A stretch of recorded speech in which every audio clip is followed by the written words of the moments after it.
Testing. All right. If anyone else comes, they can file in quietly. Can we give Frank and Barbara Layden a warm welcome? Round of applause.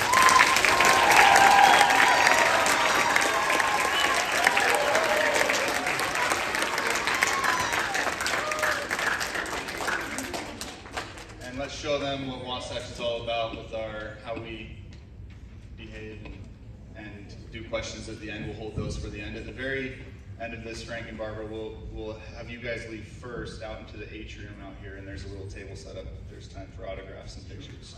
So, if any of you brought anything to be signed, Frank will be happy to do so until his hand gives out, and then no, I'm just kidding, he'll go until he can. But yeah, let's give our best listening ears to Frank and Coach Layden, and I just want to say thank you for being such a wonderful member of our community. And Frank, he asked me not to do too much of an introduction because that's what he's going to do. But he was born in 1932 in Brooklyn, New York, played basketball and football at Niagara University, correct? Taught for 13 years, and then was the pioneer of the Utah Jazz. I won't go into it too much, but yeah, just thank you so much from Wasatch Charter School and myself for being here, and pass the mic over to you.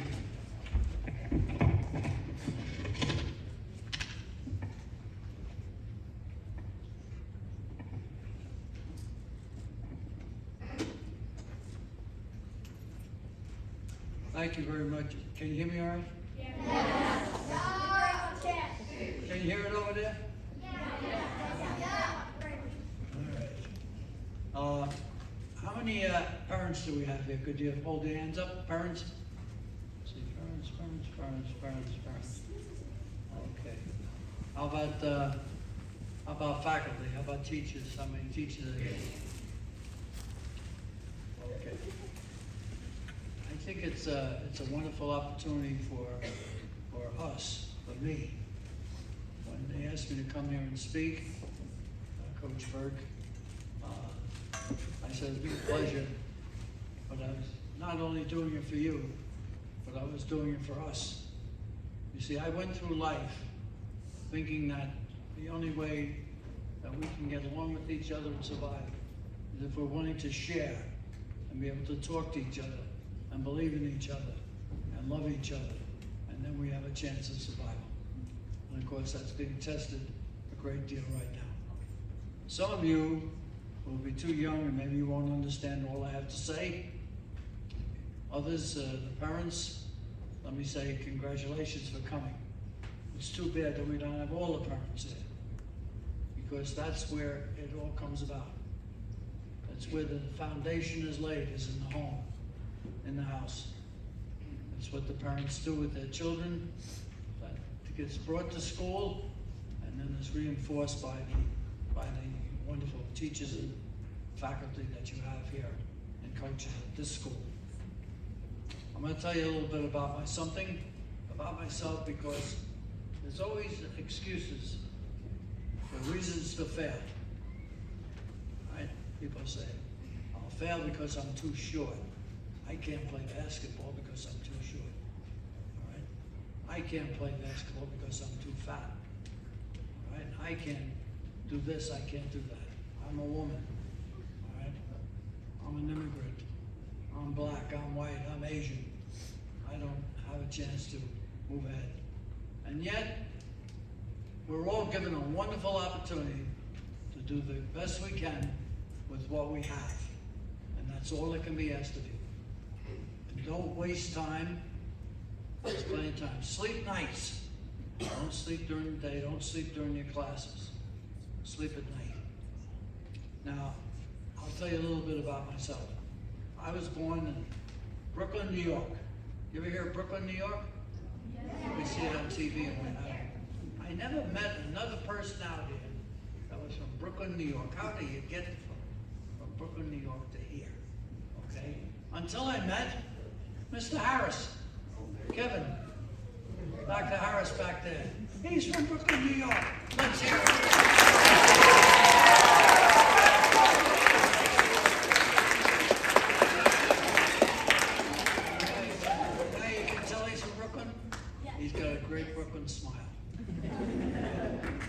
always smile.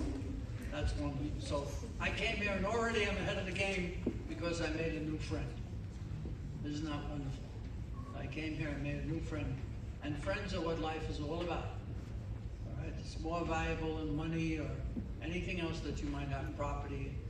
It's trophies and things. It's having friends. And we've been very fortunate. This is my wife, Barbara. All right?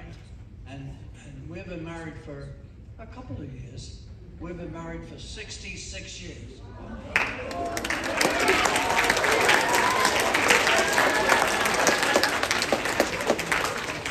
Not to each other. I'm only kidding. We've been married to each other for 66 years. And someone asked me last night, how did it last that long? And I said, well, it's simple, because we love each other.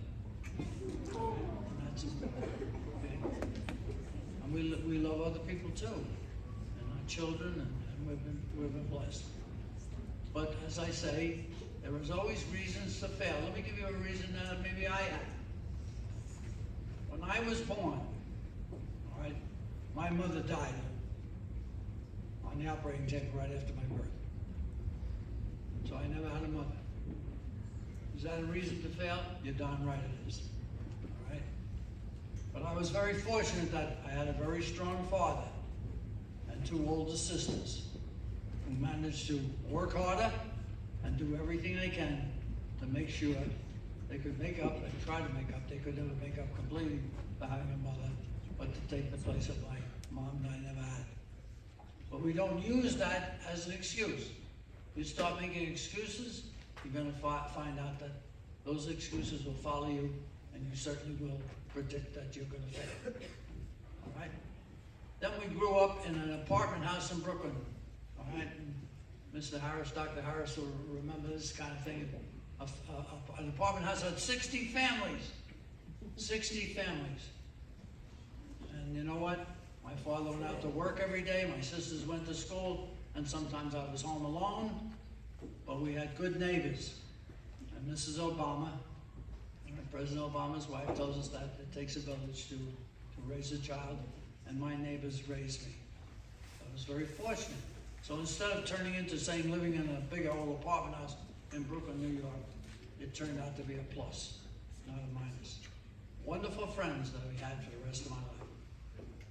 And nearby was my wonderful wife of say 66 years that I met years later. And I had a chance to go to high school because some people, some coaches, some teachers, just like you have here, encouraged me. They said, you know what, Frank, you've got some skill beyond just your knowledge and what have you. You can play a little ball, and maybe you get a scholarship to college.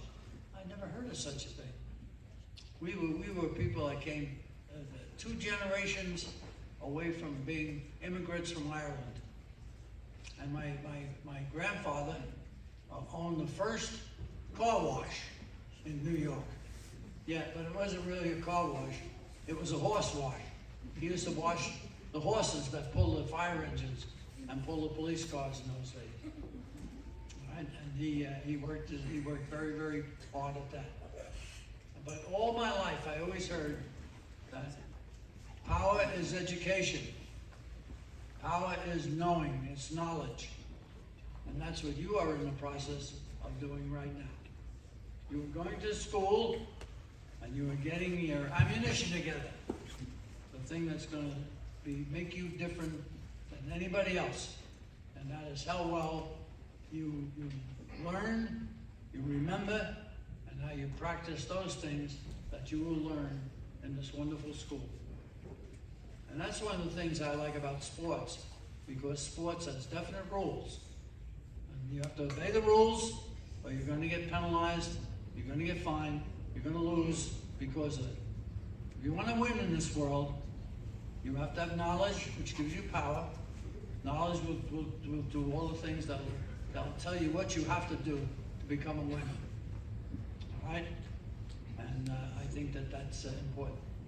If I had the parents here, I'd tell them, the parents, that you're really the beginning. You're the first coaches. All right? Your mother will tell you what to eat and the right things to eat.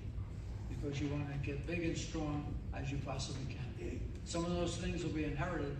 Some of us will be bigger than others. Some will be taller than others. Some will run faster, jump higher. All right? Some will play basketball, some will play tennis, some will play chess. Doesn't matter, as long as you compete and you learn to win and you learn to study and be the best you possibly can be. And I think it's a wonderful thing that you have the opportunity to go to a school like this. And to the teachers, what a great responsibility you have. This is it. This is where our problems lie across the country, is that we are not reaching our children. All right? Patriots are not born. Patriots are created. All right? People who I don't want to find a born basketball player any more than I want to find a born dentist. I want to have people who study hard, work hard, and develop their skills so that they are best they possibly can be. And then that gives you a chance to be a winner, to be able to compete. And it's not going to be easy. It's not going to be easy because, I like I say, I got born no mother. Lived in a big old apartment house, 60 families, and people going in every different direction. All different people. We didn't recognize their color or their religion or anything else. All we knew that they were neighbors, and neighbors that they could trust us and we could trust them. And that's why New York at that time was called the melting pot. People belonged in the melting pot, and they believed in each other. And we lived in an Irish section, because we were all the people who had immigrated from Ireland over the past 2 generations. And then, we had wars. When I had a chance to go in the service, I went. I went gladly because I felt it was a way of giving back. All right? And we had great leadership in our armies, a great respect for our military, and I lived through a depression, all right, economic disaster, World War I, World War II. I was at the end of World War I, the beginning of World War II, all right, through World War II, all right, the Korean War, the Vietnam War. And this great country of ours struggled through those times, but they succeeded to get through. And now our future lies with you. You youngsters who don't understand it yet, I know that. But the responsibilities of this country and the success of this country is in your hands. And you students at Wasatch are going to be right there with the rest of the world learning. We're going to have things happen. Recently we had the disease, go through that. We had to wear masks, and we had to be very careful with one another so that we didn't get sick. But we got through it, and we'll do it again.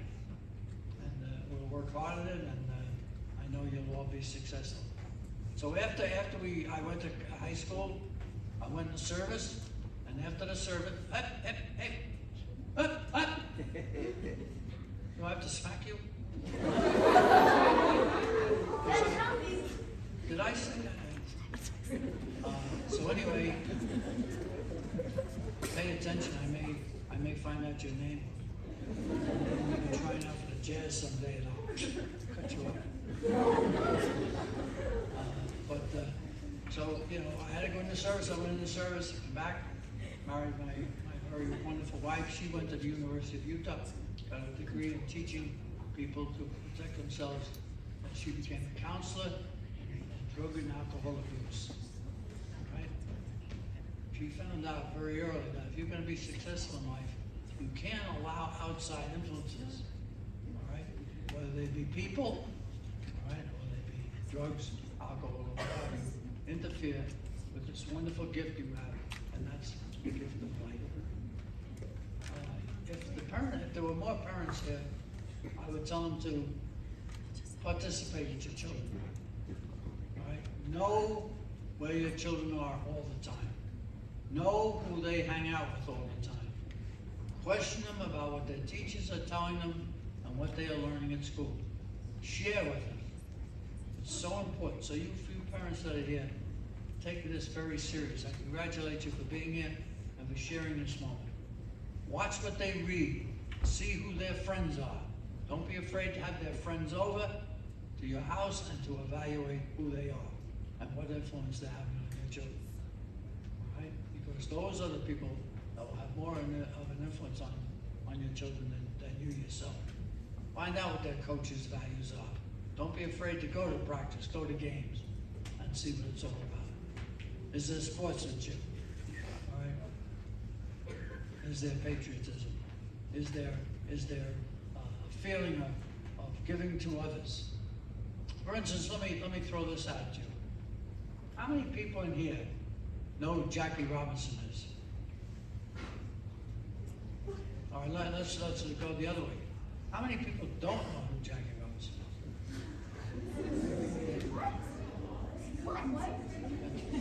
That's interesting, isn't it? All right, I'm going to tell you who he is right now.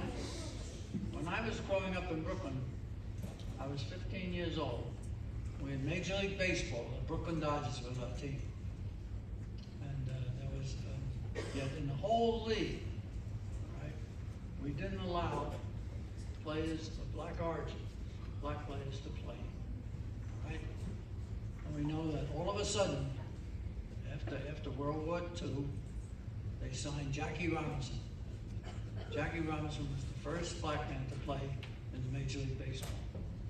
They made movies about it, and I'm going to suggest this to you, and maybe your teachers or the faculty that are here, that you have a time, maybe a morning or a day or some time like this, in which you explain who Jackie Robinson is.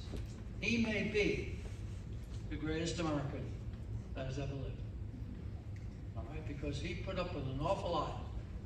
All right, people put him down, and they called him names, and they threatened to kill him and everything else, and yet he still was a Hall of Fame player. And he was somebody who fought very hard for the rights, all right, for the black Americans. And it turned out that also helped women. It helped minorities of all religions and sex and everything else. Something special that this man did with his life. And this, I'm going to say this, and I know you're not going to remember it. The adults might remember it enough to be able to look it up and keep it. I've been fortunate enough to read the Bible. I've read the Quran. I've read the Book of Mormon. It takes time to read through, study. Some of it you understand, some of it you don't. Some of it you believe, some of it you don't. But I think the most important words I've ever heard in my life, now think about this, was said by Jackie Robinson. Jackie Robinson, who more than half the people in this room said they didn't know who he was. But he said, a life is only as important as the impact it has on other lives. A life is only as important as the impact it has on other lives. So every day, all right, when I get up, and I lived in Brooklyn when Jackie Robinson played his first game for the Dodgers. I was there. All right, I never met Jackie Robinson, but I always knew where he was and what he was doing with his life. And I tried to live by those words. When I was asked to come here to speak, my first reaction was, I'm very old. I'm very tired. And I don't want to be here. I don't want to come. But I thought it over and I said, maybe if I do, I'll reach and impact somebody today, that their life will be better for it. And that makes me better, doesn't it? So a lot of you might turn me off. You might, if asked afterwards, what did he talk about? What did Frank Layden have to say? Oh, he was this guy, old guy from the Jazz. Right, but maybe there's one person here that needs just a little bit of a twist. Maybe it's a faculty member deciding what they're doing with their lives.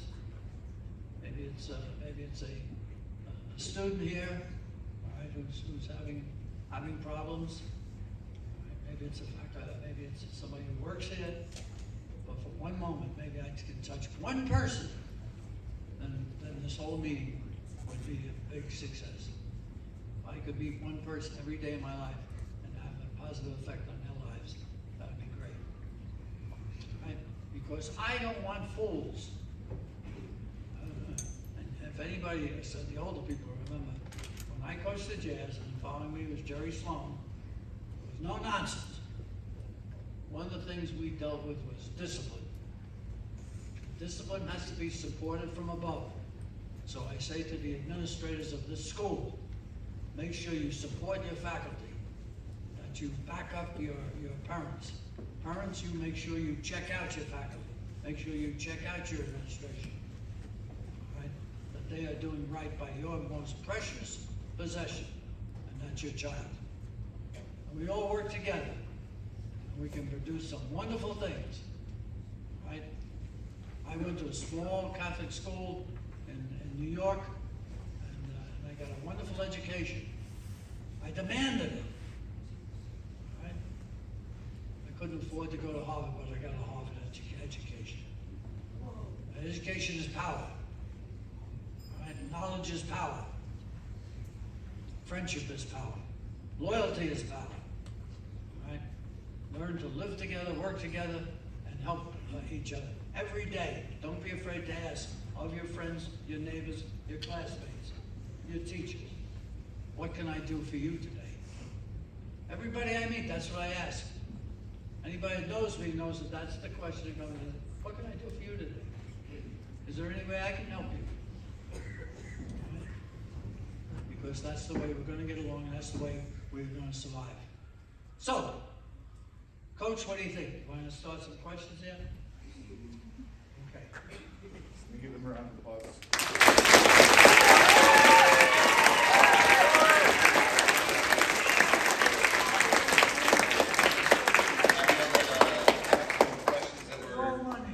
Throw money, yeah, absolutely. I want to present this to you from the Sparrow class. I asked the classes a Jackie Robinson hat signed by my class. How'd you know that? I just did my research. All right. So I can sell it over here if you'd like, but you can wear it if you want to. You want me to help you put it on? Yes, there it is. All right.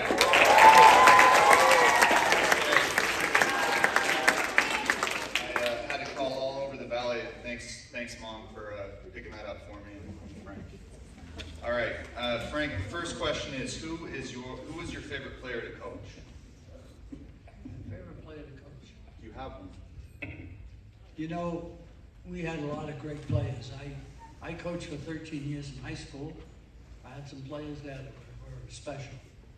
I think but it's funny that you asked this particular day, because I got a call from when I was coaching in college at this small school in upstate New York, and I had a player there named Marshall Wingate. Marshall Wingate was a poor kid from the Bronx. All right, he went to Lutheran High School in the Bronx. Remember that, Mr. Harris? Lutheran High School, and they had one on Long Island. It was very good. Marshall Wingate was an overachiever. He worked hard in the classroom. He worked hard on the basketball court, and he was a wonderful young man. If I had to pick one player, one guy who was something special, it would be Marshall Wingate. Now, I've had a lot of other great players who had an effect on my success, because you have to have good players to be a good coach. Nobody can coach bad players. You can coach them, but you won't win with them. Huey Brown might make it a little better, but John Wooden tells us a good coach is one that wins with his good players. So, you know, John Stockton, Carl Malone, Mark Eaton, those kind of guys were something special. But Marshall Wingate would have been my favorite player.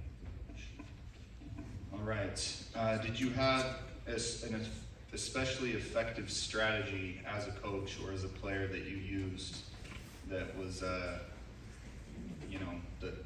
the secret to being a great coach, perhaps? Being a successful coach, you have to be a disciplinarian. You have to get support from above, people who hire you and fire you, whether it's the principal or it's the school board or it's the professional coaches, and the owners of the teams or what have you. You've got to have discipline. All right? You've got to be the boss. You've got to be the father in the family. All right? You have 12 players. They're not all going to be loyal all the time. Jesus, the greatest man who ever lived. He had 12 apostles, and not all of them were loyal to him or trusted him all the time. So how can I always feel the same way about the players adjusting to me? But you have to be consistent. You can't be favoring one player because he's better, or he's taller, he's bigger, he's stronger, or his father owns the team. No, you have to be consistent.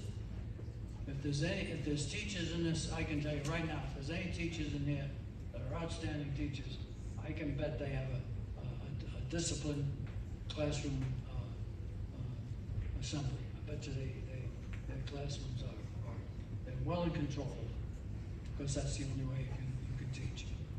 You know, what's his name? The coach of the great coach of San Antonio Spurs, Coach Popovich. Coach Popovich coaches the San Antonio Spurs. He's generally thought of to be the best coach in professional sports, professional basketball. And then we have, Coach Krzyzewski, who's the coach of Duke University. He's just retired this year, and he was considered, I guess, the best college coach. Now, what do we know? What's the thing in common about both of them? Tough. They're both what? Really tough. Very strong, tough. Tough and strong, but why? They both went to a military academy. Krzyzewski went to Army, West Point, served in the military as an officer, and Popovich went to the Air Force Academy.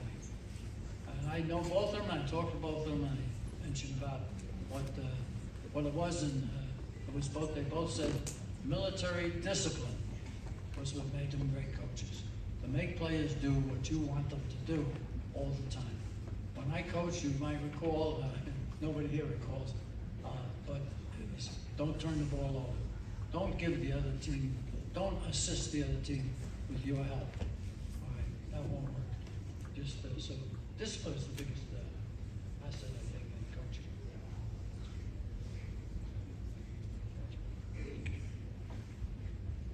What about humor? Is humor a good attribute to have as a coach as well? Or? You should have humor. You should have a sense of humor because it helps to make losing easier. All of us lose now and then, so that's what it is. Yes, we have fun. Oh, that's by the way. If you're teaching, or you're coaching, or you're an illustrator, whatever you are, you've got to have fun. All right, Owen, what are you doing leaving? I was getting him to go. What? You got called out. Called out. You sneaking out of here?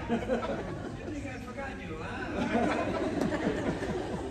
Go ahead, get out of here. You have one. Did you ever have a thought about doing anything else besides teaching and coaching and being the president of the Jazz and coaching the Stars? Did you ever have a thought about doing a different career path?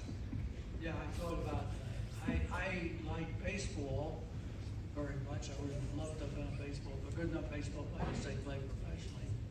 And that would have been fun to coach and what have you. But I think I would have loved to have been on the stage. I think I would have loved to be in acting, being in drama. And maybe do some stand-up comedy, stuff like that. But I did some broadcasting, and I did do some acting. And my wife and I, years after I retired, we did go to Europe and study at the Shakespeare Academy in London, at the University of London. So, and it's funny, when I go out, Barbara and I try to put people for all seasons.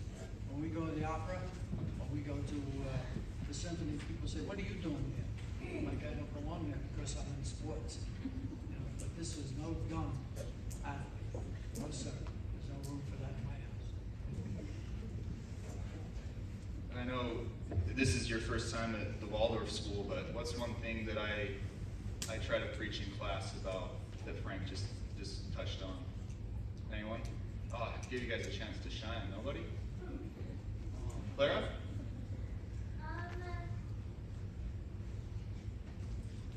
Don't think too hard. Yeah, Aaron? Discipline but humor. Oh, right. I think it was.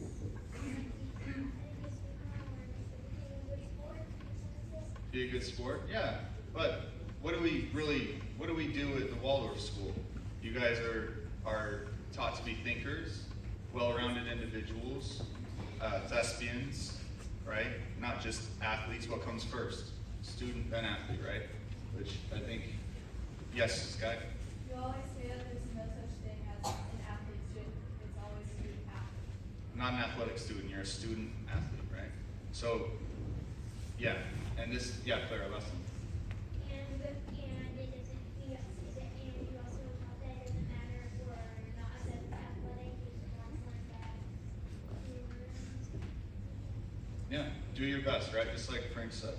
So, do you have a most memorable moment coaching or playing that stands out to you? I coached the 1984. In 1984, I coached the NBA All-Star team, the Western team. I had Magic Johnson on the team, and I had guys like Kareem Abdul-Jabbar and Stockton and Malone, and just a great team. That was a thrilling time because I was able to have my son and daughter as the ball girl and ball boy for that team. And we had a wonderful time, yeah. That was exciting. Okay, I think after screening some of the questions from the students, we can ask the parents and faculty. Do you guys have any questions for Mr. Layden?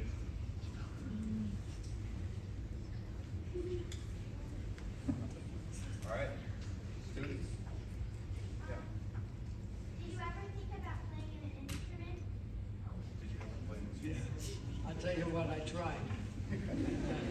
Yeah, I went a couple of times for piano lessons, and I was so bad that the teacher wanted to go into another profession. No, I would love to. I'm a great singer. Did you know that? You want to hear? Will you join me? All right, do you know the words to take me out to the ball game? All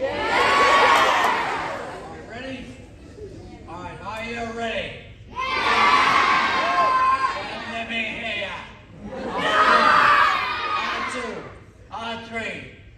Take me out to the ball game. Take me out to the crowd. Buy me some peanuts and cracker jacks.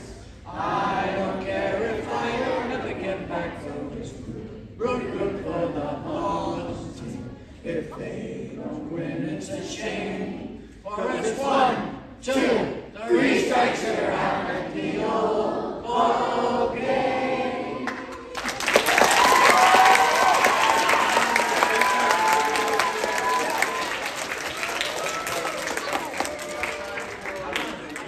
How about a little God Bless America? God bless America, land that I love. Stand beside her and guide her through the night with the light from above.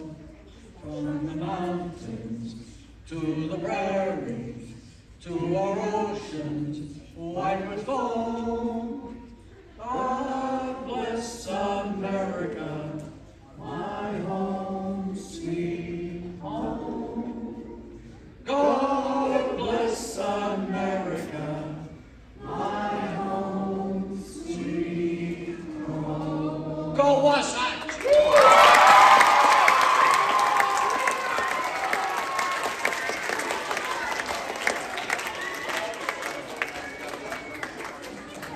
All right, 4 minutes. Did you ever get told that you weren't gonna make it? Say that one more time. Did you ever get told that you weren't gonna make it? Did you ever get told you weren't good enough or weren't going to make it? All the time. All the time. Yep. And you know what? Sometimes the people are right. You know, I knew what I could be and what I couldn't be. But when I set my mind to something, you know, I'll tell you what, even in coaching, you know, I wouldn't mind. I liked what I was doing. That was important. I wanted to do what I wanted to do. And even if that was a high level of mediocrity, that was okay. But I would do what was right. And let me give you an example of that. This would be for the older people here. Sports in itself are only a means to an end. When we had the Utah Jazz, we had chapel service once a week. So the players could have some return to what their childhood life was like when they had religious services. I would give $10,000 a bonus to any player who would go back to college and finish his degree. $10,000. Now I had one player say to me, "Oh, I can't do that. That's chump change, $10,000. See, they make so much money." And I said, "Well, your mother didn't think so." And I said, "If you'd go back to school and get your degree, I was going to give her the $10,000. We started wives clubs, got the wives involved. The wives, you know, they get left aside. Some of them wanted to become lawyers and teachers and whatnot, nurses, and we try to provide that for them too. Yeah. So you try to help in any way you can. In high schools to get the students through school and into the schools and into the profession they want.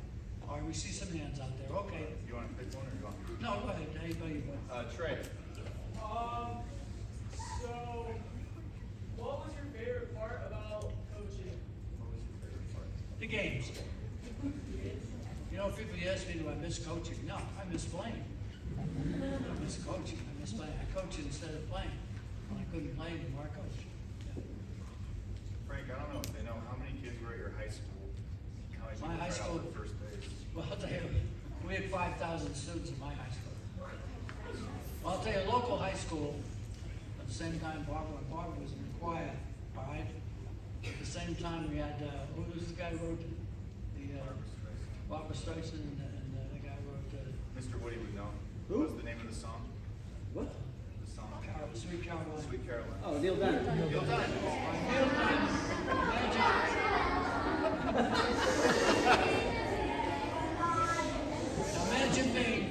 Imagine being at Rasmus Hall High School in Brooklyn, and Neil Diamond and Barbara Streisand are in the same choir.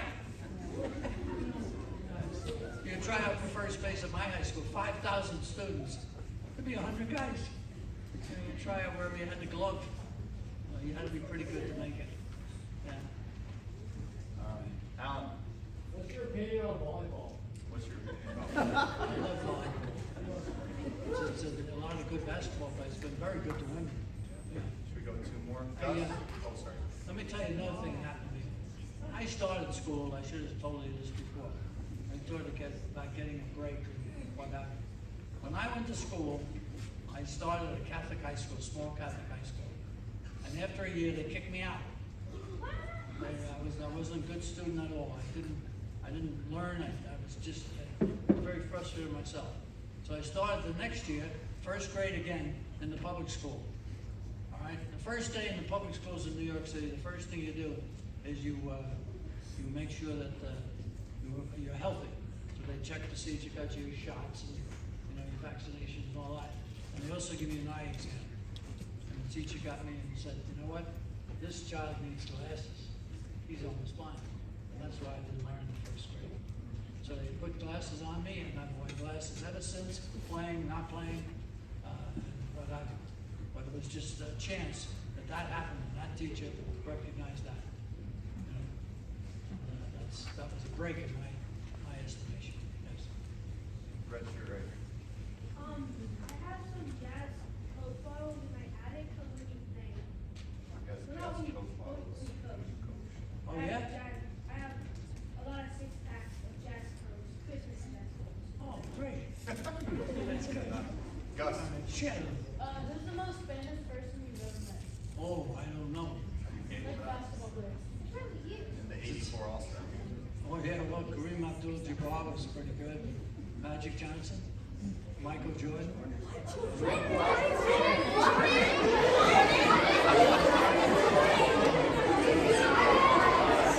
Alright, so let's get one from Sabine right here. Wait till it's quiet. Frank can't hear unless it's quiet. Why Why did you choose basketball? did you choose basketball? Because they gave me a scholarship. Okay, now, I know that everyone wants to ask questions now. Stella, you're breaking my heart. Okay, Stella, go ahead. Since it's girls basketball starting today, we'll let you finish it up. What was your least favorite part of like teaching? What was your least favorite part of teaching? Marking papers, correct? Yeah, us too. We don't even do that, right, Kevin? Yeah, no, I have a question for Barbara. What's it like being married to Frank Layden? It's a wonderful thing because he really likes young people. I mean, he's here, right? He's talking to you, and I'm sure you make an impression on him. And also, the things that he has done in his teaching, he's helped an awful lot of younger people like you that wanted to stay in teaching, but then also somebody was saying to them, why don't you leave? And you can't listen to a person like that because he's usually wants to make a big thing about making you bad, and he would be wonderful. Yeah. Thank you. The best thing I did was marry her. I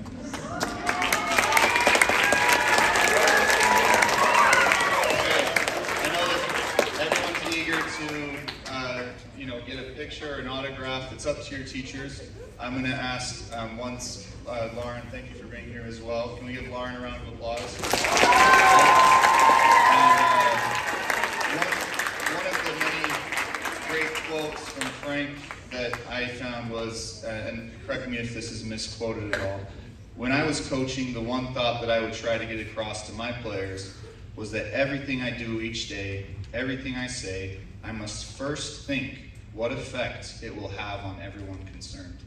And I hope that you guys can carry that with you. And I think I speak for everyone here when I just want to express our gratitude from Wasatch for taking the time and coming here. And I know that my life has been touched immensely. And Scott and Missy Stone, thank you so much for coordinating this. And can we give them a round of applause as well? I'm going to take Frank and Barbara out to the atrium where I'll set them up for pictures and autographs. So everyone needs to stay seated until your teacher dismisses you. Okay? Is there anything else, Frank? Okay. All right. Thank you, guys. One more round of applause for Frank.